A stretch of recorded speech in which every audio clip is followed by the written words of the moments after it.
واحلل عقدة من لساني يفقهوا قولي. الحمد لله رب العالمين، والصلاة والسلام على سيد الأنبياء والمرسلين. أما بعد، فأعوذ بالله من الشيطان الرجيم. بسم الله الرحمن الرحيم. وبالوالدين إحسانا. آمنت بالله صدق الله مولانا العظيم.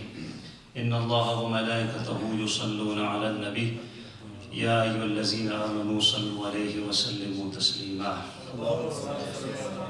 اللهم صل على سيدنا محمد وسيدنا آدم وسيدنا نوح وسيدنا إبراهيم وسيدنا موسى وسيدنا عيسى وما بينهم من النبيين والمرسلين صلوات الله وسلامه عليهم أجمعين. الصلاة والسلام عليك يا سيدي يا رسول الله وعلى آلك وأصحابك يا سيدي يا حبيب الله. الصلاة والسلام عليك يا سيدي يا جد الحسن والحسين وعلى آلك وأصحابك يا سيدي يا إمام القبلتين. اللہ رب العزت کا بے حد و بے شمار شکر ہے کہ اس نے پھر اپنے فضل و کرم سے ہم کو آج یہ توفیق بخشی ہے کہ ہم اس کی رضا کے لیے اسی کے گھر میں حاضر ہیں. اللہ رب العزت ہمارا یہاں پہ آنا اپنی بارگاہ میں قبول و منظور فرمائے.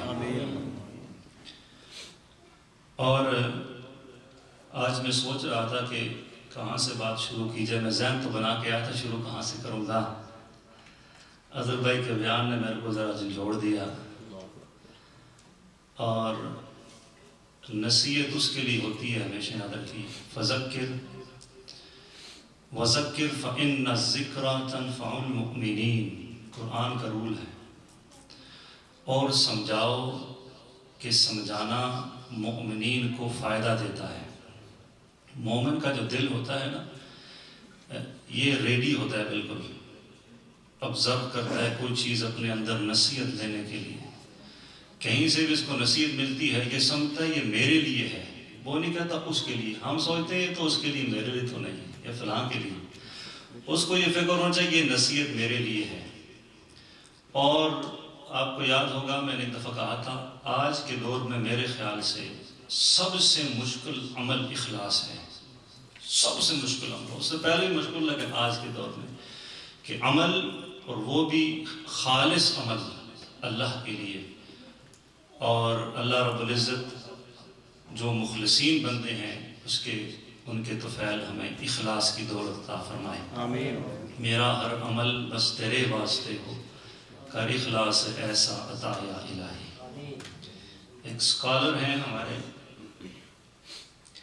ان کا جو بیسک ہے، جو اسپیشلٹی ان کی وہ ہے اسلامک اسکیزالوجی. یہ ایک اسپیشل علم ہے جسے آپ کہیں کہ علم الآخر الزمان. What will happen near to end of the time according to Quran and the saying of the Prophet ﷺ. What will happen? He is searching from years and years. I was listening his speech. He said something that shocked me. And I thought that I have to discuss with you guys about that too. He said, nowadays we are like a puppet. The people who are controlling this world, whatever they want, we do there. We don't have our own thoughts. We don't have our own lives. Whatever they thought, they try to put in our mind. We sitting at home and we do according to them. We are like a puppet, sitting at home, whatever they want, and we do that too. The same thing today, as now Sunday is our second Sunday of May is, what day is? Mother Day. I wish I can explain you the history of this, where they begin from. But as a Muslim, I have a different thoughts. We should not celebrate like a Father Day or Mother Day. Next year you will see a Sunday, after that Daughter Day, then Grandmother Day, then Grandfather Day. 10 to 12 family members have a different days and that's it. All 355 days will be empty. We should not do like this. That's what the Prophet ﷺ taught us. We have to follow the rules of Islam. This is my thoughts. I'm not giving any fatwa. Everyone having different thoughts. تو میں نے سوچا تھا کہ کچھ والدہ کے بارے میں بتاؤں گا تاکہ بچوں کو یہ جو صرف ایک دن کا کارڈ ہے اور ایک دن کا گفٹ ہے، اور اگر آپ سرچ کریں this holiday is $20 billion holiday. Not million, $1 billion.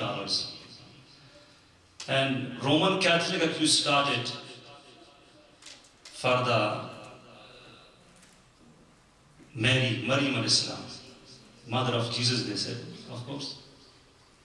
But that time was not like a national holiday kind of thing. 1905, a lady was working in a church. She passed away. Her daughter wanted to get together everyone after the Civil War. That's happened. And she tried to put all the mothers together because here is a mother-son killing other mother-sons. So she wanted to put the mothers together to save the son lives. So she tried her best and organized a ceremony in a church for her mother because she passed away. So from there she tried her best, and 1915 President Nelson, and they submitted a bill in a Congress and accepted for a national holiday. Every second Sunday of May is a Mother Day. Even she, when she began, she died in 1948. I did a research, that's why I have to deliver something, my message. When she passed away, she don't have any money that time to bear the expense of the funeral.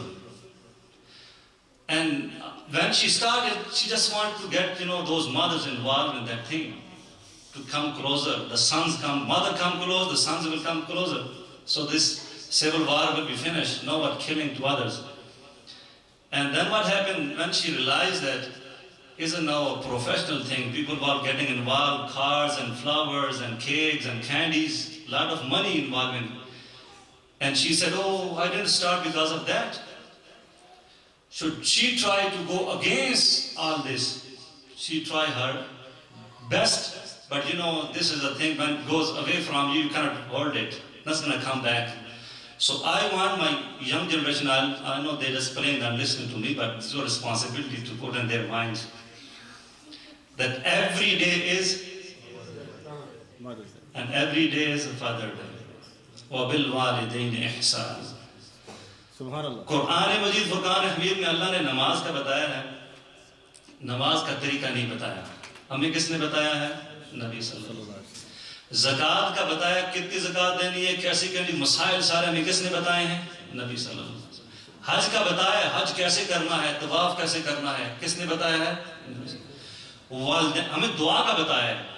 اللہ رب العالمین مجھ سے مانگو میں دوں گا، ادعونی استجب لکم. اللہ نے خود فرمایا مجھ سے مانگو میں دوں گا. یہ اپنے بارے میں. والدین کے بارے میں اللہ نے دعا بھی سکھا دی. والدین کے بارے میں تو کہا کہ جب بوڑھے ہو جائیں تو انہیں اف تک نہ کہو.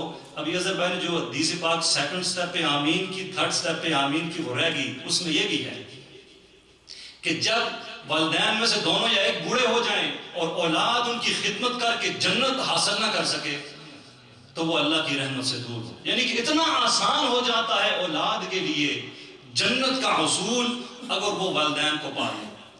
تو والدہ کی جو دعا ہے نا، ویسے تو پاکستان میں تو ٹرکوں کے پیچھے لکھا ہوتا ہے ماں کی دعا جنت کی ہے. یہ ریالٹی ہے، یہ ریالٹی ہے. سیدنا موسیٰ کلیم اللہ علیہ نبینا علیہ السلام جلیل القدر نبی ہیں. آقا کریم رؤوف الرحیم صلی اللہ علیہ وسلم کے بعد انبیاء میں ابراہیم علیہ السلام کا مقام ہے. ابراہیم علیہ السلام کے بعد حضرت موسیٰ علیہ السلام کا مقام ہے انبیاء میں، اور آپ جلیل القدر نبی ہیں، اولو العزم پیغمبروں میں سے ہیں. پھر عیسیٰ علیہ السلام، پھر نوح علیہ السلام، یہ 5 نبی ایسے ہیں. موسیٰ علیہ السلام نے اللہ رب سے دعا کی، باری تعالیٰ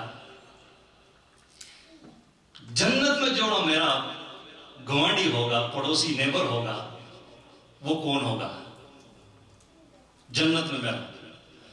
تو اللہ رب نے فرمایا کہ فلاں جگہ پر ایک قصاب ہے، کسائی ہے، بچر. عیسیٰ علیہ السلام پتہ ہے نا، ایک فرینکلی بتائیں بہت ذل القدر بھی ہیں اور آپ کو غصہ بھی بڑا مشہور ہے. ایون حضرت اسرائیل علیہ السلام سے آپ کا واقعہ جو مسلم شریف میں اپنے موقع پر بیان ہوگا کہ انبیاء کی شان کیا ہوتی ہے. تو پھر تو رب نے فرمایا کہ فلاں تو عیسیٰ علیہ السلام نے آمین نہیں کرنی تھی، نبی ہے، تو آپ نے کہاں ملے گا؟ فلاں جگہ پر. تو موسیٰ علیہ السلام یہ سوچ کر وہاں پر گئے کہ دیکھوں وہ عمل کون سا کرتا ہے.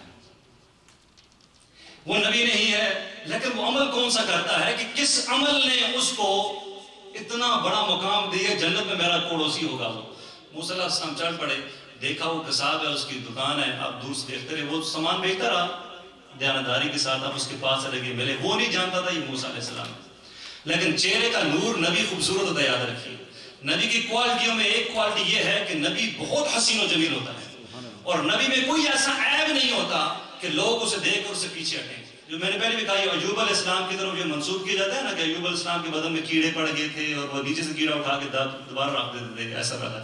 ایسی کوئی بات نہیں.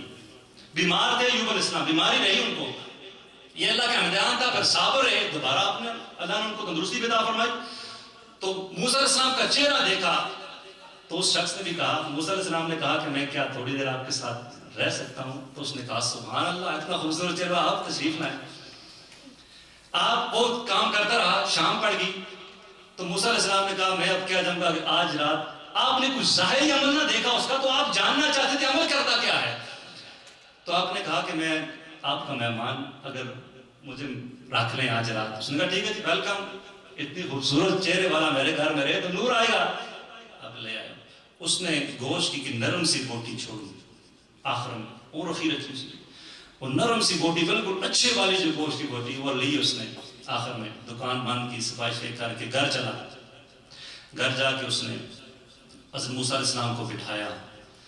بٹھا کر اس نے وہ گوشت کاٹا، اس کو پکایا، روٹی پکائی. روٹی پکا موسیٰ علیہ السلام دیکھ رہے ہیں یہ کیا کرے گا. اسی سمے شوربے میں وہ ڈبو کر اس نے وہ اٹھایا، اور ایک بعض روایت میں آتا ہے بالکل ایک ٹوکرا نما ایک چیز، ٹوکرا نما ایک چیز تھی. اس میں کچھ وہ نیچے ڈالتا، کچھ منہ میں ڈالتا، کسی کی کچھ کھلا رہا ہے، بالکل چھوٹا سا ٹوکرا. میں نے کہا اس کے اندر کیا ہوگا؟ تو وہ ڈالتا ہے تو اسی اسنا میں باہر کوئی ناک ہوا تو وہ باہر گیا. تو میں نے کہا دیکھو کسی ٹوکرے میں ہے کیا جس کی چیز منہ میں ڈال رہا ہے. اس نے روٹی پکائی ہے اتنے اچھے طریقے سے. تو جب جا کر آپ نے دیکھا تو دیکھا کہ ضعیف العمر عورت ہے جو اس کی ماں تھی، اور وہ اور ساتھ اس کا والد دونوں بالکل ضعیف. اتنے بھی تھے وہ منہ پہ نہیں کر سکتے تھے، آپ نے جھیل نہیں بھی سکتے تھے. اور اس نے اس کو اس لیے اپنے والدین کو رکھا ہوا تھا کہ میں دن کو جہاں پہ ہوتا ہوں تو یہ کہیں منہ تو کر نہیں سکتے، اس میں بالکل سکیور کر کے جاؤں تاکہ یہ ہلیں گریں کو مسئلہ نہ ان کے لیے. اور ان کو دیکھتا تھا. وہ دونوں موسیٰ علیہ السلام کو جانتے تھے. تو جیسے انہوں نے موسیٰ علیہ السلام کو دیکھا نا، فوراً وہ جو کلمہ تھا موسیٰ علیہ السلام کے وقت کا وہ کلمہ پڑا اور دونوں کا وصال ہو اسی وقت. ابھی بیٹا باہر گیا ہوا ہے. موسیٰ علیہ السلام حیران رہ گئے. فوراً آپ پیچھے ہٹے، ادھر سے وہ ان کا بچہ آیا، آگے دونوں کو دیکھتا ہے تو یہ دونوں کا وصال ہو چکا ہے. اس نے ان کو دیکھا موسیٰ علیہ السلام کو تو ساتھ کہا آپ موسیٰ علیہ السلام ہیں.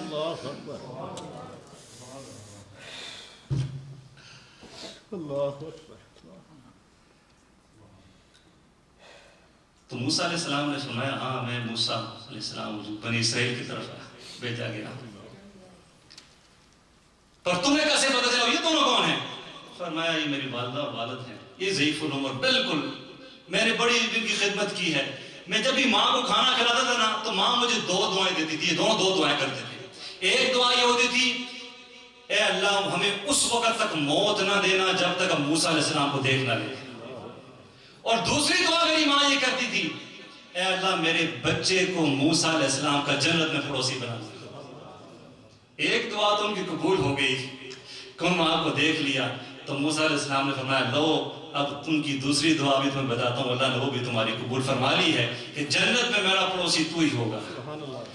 تو ماں کی دعا جنت کی ہوائیں نہیں، جنت میں نبی کا پڑوس دلانے والی وہ دعا ہے. پر ایک ریگولرلی دعا ہوتی، یاد رکھیے ریگولرلی بیس پہ روزانہ ماں دیتی ہے گھر سے آپ ہمیں جب تیاری نہیں کی ہوتی بیان کی نا، پھر کہتا ہوں آج جا رہا ہوں جن کچھ دعا کیجیے گا، جب پھنسا ہوتا ہے بندہ. تو اب صورت حال ہوتی ہے، ایک دعا وہ ہوتی ہے جب بچہ والدین کی خدمت کرتا ہے، اور خدمت کرتا ہے نا تو اس خدمت کے صلے میں دعا تو ماں دیتی ہے، ماں تو بد دعا دے سکتی ہی نہیں، وہ دیتی بھی ہے تو کہیں آ کے غصے میں آ کے، اس لیے بد دعا سے بھی بچنا چاہیے. اور جو پیرنٹس ہیں، والدہ یا والد ہیں، میں ان سے یہ ریکویسٹ بھی کروں گا کبھی بھی اپنے بچوں کو بد دعا نہ دیں. آپ کو نہیں پتا ہوتا وہ ساعت قبولیت کی ہو اور آپ کے منہ سے تو نکل گئی اور وہ قبولیت کے ساتھ، تو پھر پچھتانا تو والدین نہیں ہوتا ہے اگر بچے کو کوئی مسئلہ ہو جائے. تو اس لیے ہمیشہ دعاؤں سے نوازا چاہیے.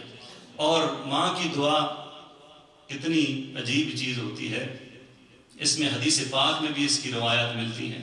اور تمام امت مسلمہ میں جتنے بھی یہ مشائخ آپ دیکھتے ہیں نا، بڑے بڑے، حضور غوث اعظم ہی کیوں نہ ہو، حضرت خواجہ غریب نواز ہی کیوں نہ ہو، حضرت فرید الدین گنج شکر ہی کیوں نہ ہو، ٹھیک ہے، تربیت جو ہے ان کی، حضرت بایزید بستامی رحمۃ اللہ تعالیٰ علیہ، حضرت بایزید بستامی رحمۃ اللہ تعالیٰ علیہ آپ فرماتے ہیں کہ جب ولیوں کی اقسام بتاتے ہیں کہ ایک ولی وہ ہے کہ جو کہ ماں کے پیٹ میں ہی ولی ہوتا ہے، مادرزاد ولی کہتے ہیں.